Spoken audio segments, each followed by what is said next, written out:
A little over a year ago, I had a nasty slip and fall where a metal bar went up behind my chin, behind my jawbone, and up to my ear. I spent a few days in the hospital. They were able to get the swelling down so I could swallow, it's important, and I could speak where I didn't sound like a robot anymore. So I got back to work. I worked for 3 months. I was fine. And that's when the symptoms caught up with me.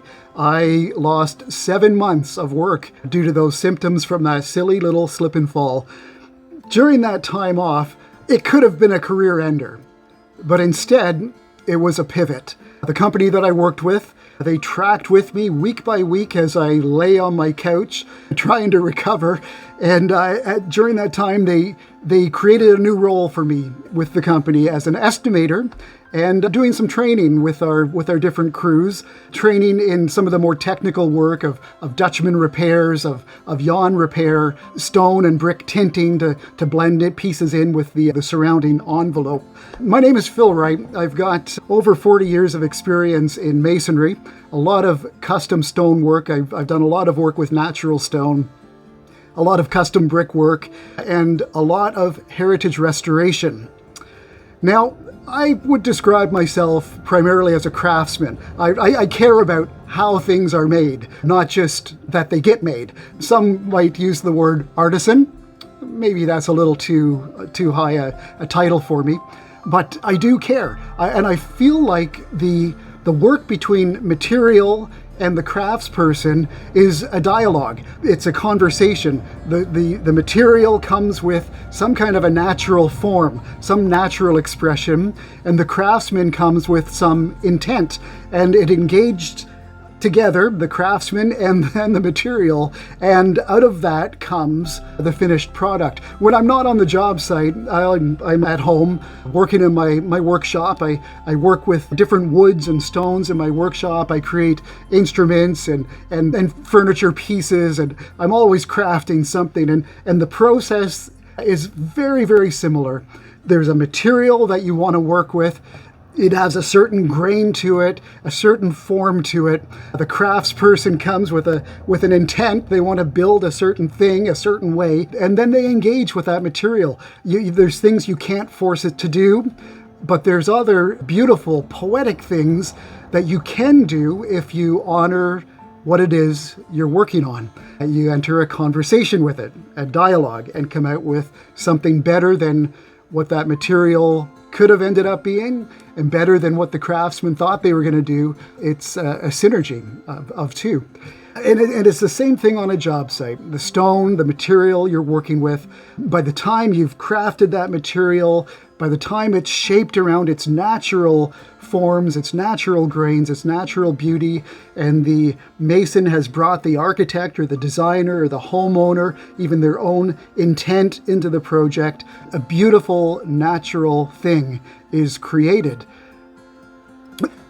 The way that this applies to heritage work is that when you look at a heritage masonry wall, it also has a story to tell. The way that those cracks forms, the way that the weathering or the deterioration has developed on certain parts of an elevation, they tell a story of what that wall is experiencing, where the pressure points are, perhaps where damaging elements are being introduced. And a mason looks at that wall, interprets what's being spoken by those cracks, by that deterioration, and comes up with a plan of how to repair and then restore that wall to its original integrity.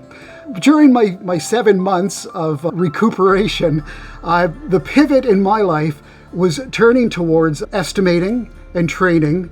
But more than that, it was the realization as I began to meet with homeowners that there was a bit of a gap between what the homeowners saw, the issue with their heritage wall, and what the mason saw when they looked at it.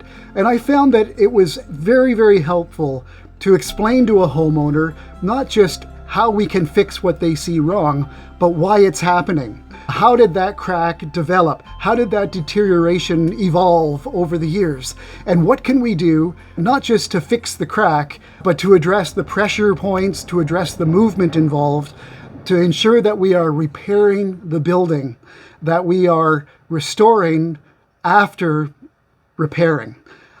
So in that light, I developed a website called Heritage Masonry Advisor.ca, where I am endeavoring to create a vast library of issues that people find with heritage masonry, the causes of those issues, how it affects your wall, and what the process is to mitigate against those kind of breakdowns in the future. Hopefully, people who click on that site will find that it's educational, not sales.